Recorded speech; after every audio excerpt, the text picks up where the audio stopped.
Hi, everybody. Gene here. Welcome to the Tapping Q&A podcast, where every single week we answer the most common and uncommon questions about tapping and EFT so you can eliminate self-sabotage and take the actions that you want. Just as an update, we are continuing to add more resources every single day to the COVID page, Tapping Q&A.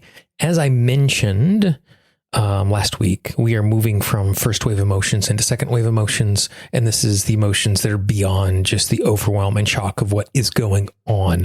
And so when you go to the website, you'll actually see the resources are now grouped by topic. So it's easier to find something that is useful.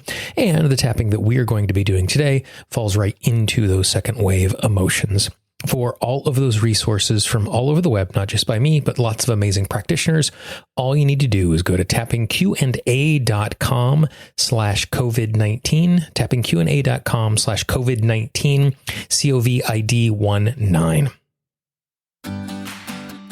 This is Gene Monfort-Stilling. Welcome to the Tapping Q&A podcast, recorded live to tape from Williamsburg in Brooklyn. This is episode 444, originally aired April 1st, 2020. Hi, everyone. I hope this finds you well wherever you are and whatever time of day you're getting a chance to listen to this. Thanks for spending some time with me today. I would be willing to bet if you are anything like me, as the pandemic unfolds and as life changes, depending on where you are in the US or where you are in the world, it's unfolding at a different rate as new restrictions come in daily in different parts of the world. And there are moments where you feel fear and overwhelm and disappointment and desperation. And those emotions are pretty clear to identify. And those emotions are pretty easy for us to tap on as we are tuning into them. But I'm willing to bet you are not living in that state all the time. You're not always overwhelmed. You're not always feeling that acuteness. And there are moments of more normalcy, as you maybe consume a movie, read a book, or you do some work, or you're cleaning up around your house and reorganizing, or reorganizing for the fourth time, depending on the case, as we navigate this time inside and separated. And when that happens, even though we don't have those acute emotions, there's this nagging feeling that is in the back. It's not a primary emotion that's the leading edge, but it's also not something that we can shake. And it's really easy to think, well, I'm not eating very well, or I'm not exercising in the same way, or I just have a cabin fever and I'm climbing the walls. And I'm sure that is part of it. But I think another really important part of this is to recognize the fact that many of us are experiencing a lot of grief right now. And that might sound a little bit odd. You know, there are certainly people who are grieving because they have lost loved ones in this. But grief is something that shows up much more often than we think about. It's not just when we have a loved one die, or when we have a relationship end, or we have a job end and we miss opportunities like that. In those cases, it's easier for us to identify grief. But grief shows up anytime there's a loss, anytime there's a disconnection. That's what that emotion is. The information of grief is I'm disconnected from something that is important, that I'm used to having, or something that is important that I want to have. Last year, I did a really great interview with Lynne Staley, which you can still find if you go to tappingqa.com/363. That's tappingqa.com/363. I've also included a link in the show notes, so it's really easy for you to get to. So you can hear her talk about a process that makes it easy for us to identify the things that we are grieving. So to augment that, what I wanted to do today is I wanted to spend some time tapping for that feeling of grief, for those things that we have lost, not big things, but the small things, daily routines, going to a coffee shop, being able to stand physically close to someone, giving someone a hug when you see them after not seeing them for a long time, things that were planned, celebrations, graduations. As those things become lost, it's easy for us to feel grief, but because it's not those primary things, it's not the loss of a job, it's not the loss of a loved one, it's not the loss of a relationship, we don't identify it in that way. So that's all we're going to do today, is we're going to take some time to tune into, to recognize, and to tap for that grief that we are experiencing. So to begin with, what I want you to do is just tap on the side of the hand, take a nice big deep breath for me.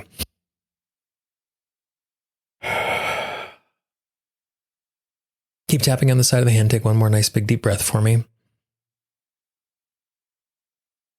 And just move from tapping point to tapping point, repeating after me. I recognize the fact that I'm experiencing grief. Not a big grief that is at the front of my mind, but lots of smaller griefs that are hanging around in the background, that are just under the surface, that are creating this nagging sensation that something isn't exactly right. Without realizing it, I'm grieving deeply. I'm grieving the loss of my routine. I'm grieving the loss of my work.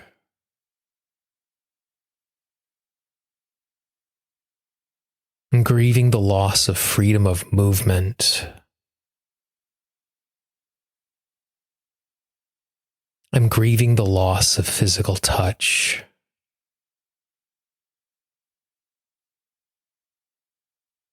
I'm grieving the loss of standing next to someone.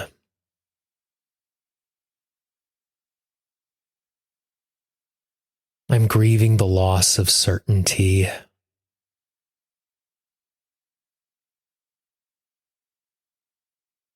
I'm grieving the loss of future celebrations.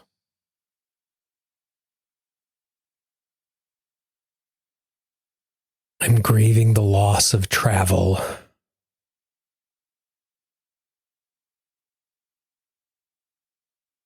I'm grieving the loss of normalcy.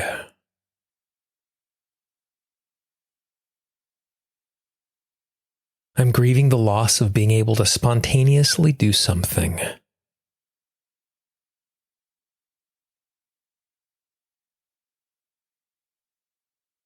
I'm grieving the loss of having a plan.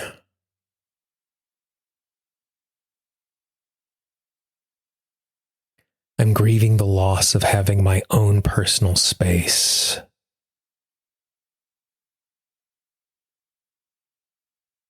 I'm grieving the loss of being around people that I love.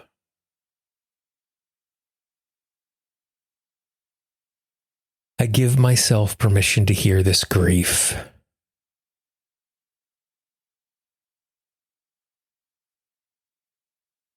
I give myself permission to feel these emotions.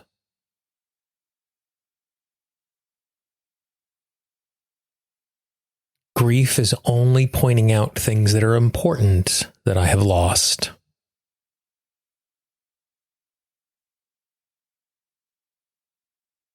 And I appreciate the fact that my system is trying to convey that.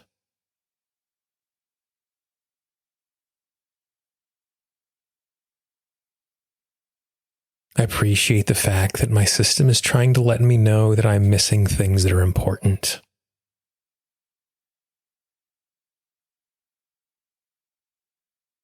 And I'm aware that I'm missing things that are important.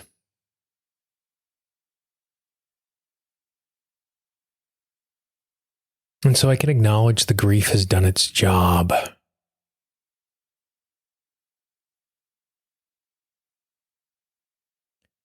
The grief has been heard.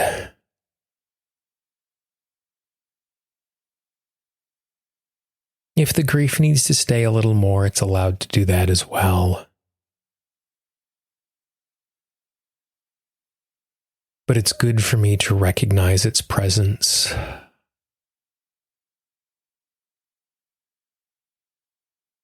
And if the grief releases now and needs to come back in the future,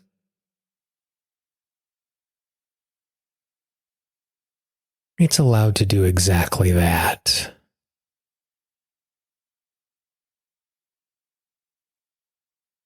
It's allowed to come and go as needed.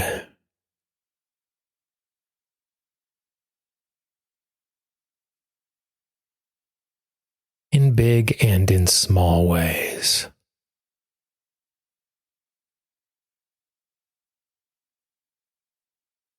I give myself permission to acknowledge my grief.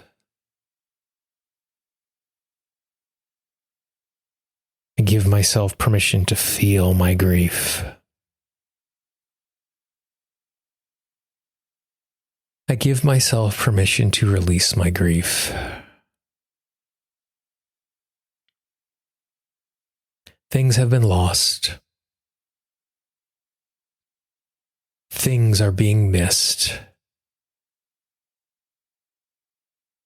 It is appropriate for me to grieve the loss of those things. Nice big deep breath.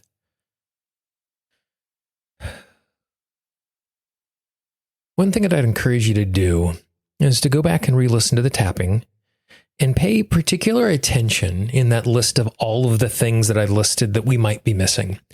Because you're not missing all of those. You're not missing them to the same degree. But pay attention as you go through that. And if there is one of those things that creates a particular pang of grief for you, note that. Spend some time tapping on that one specifically. The goal here isn't to get rid of grief, and grief is never the enemy, like none of our emotions are our enemies. But instead, it's an opportunity to release and let go so that we have a proportionate, well-informed sensation. And the emotions are information. They're trying to get our attention. They're trying to let us know something. And grief is going to persist, wanting us to know what is going on. And if we don't respond in kind, if we don't listen, it's going to keep persisting. And if you don't have that nagging sensation, that kind of icky feeling that you're carrying with you moment to moment, it's going to make each moment easier. And when you do feel fear, when you do feel overwhelmed, when you do feel anxiety, it's not going to be as sharp because we're not going to have that grief in there almost multiplying or adding to that particular sensation. Let me know how that works for you. If you know someone who could use this, or if you want to have a conversation with someone about grief, I would really encourage you to do that, because I would be willing to bet most people are not identifying that as emotion that they're experiencing right now because of what we talked about at the top of the show. If you haven't done so already, I'd really encourage you to subscribe to the podcast. So as we create new resources, not just in a time of crisis like this, but all the time, you're not going to miss a new one. We publish new things every Monday and Wednesday right now. If you go to tappingqna.com/podcast, you can find links on how you can subscribe to the podcast in Apple Podcasts, Google Podcasts, Stitcher, Pandora, Spotify, iHeartRadio, Luminary, Himalaya, Overcast, Acast. Anywhere you find audio, you can find a link there. Or if you just go into those places and search Tapping Q&A, you'll find the show. Make sure you click subscribe or follow. Depending on which app you're using, they'll use a different word. When you click subscribe or follow, what will happen is every single time we produce a new resource, it's going to show up on your mobile device so you can listen to it, tap along with it. If you have any questions or any comments, I can always be reached, Gene, Gene, at tappingqna.com. I'd love to hear from you as we create more resources to be helpful. If you haven't done so already, make sure you check out the resource page where we've gathered tapping resources from all over the world on lots of topics, tappingqna.com/COVID-19. For the Tapping Q&A podcast, this is Gene Staley. I hope you have a great day, and I will talk to you real soon. Bye-bye. The Tapping Q&A podcast is copyright Gene Staley Tapping Q&A. All views expressed by guests are those of the guests and not necessarily of Gene Staley and Tapping Q&A.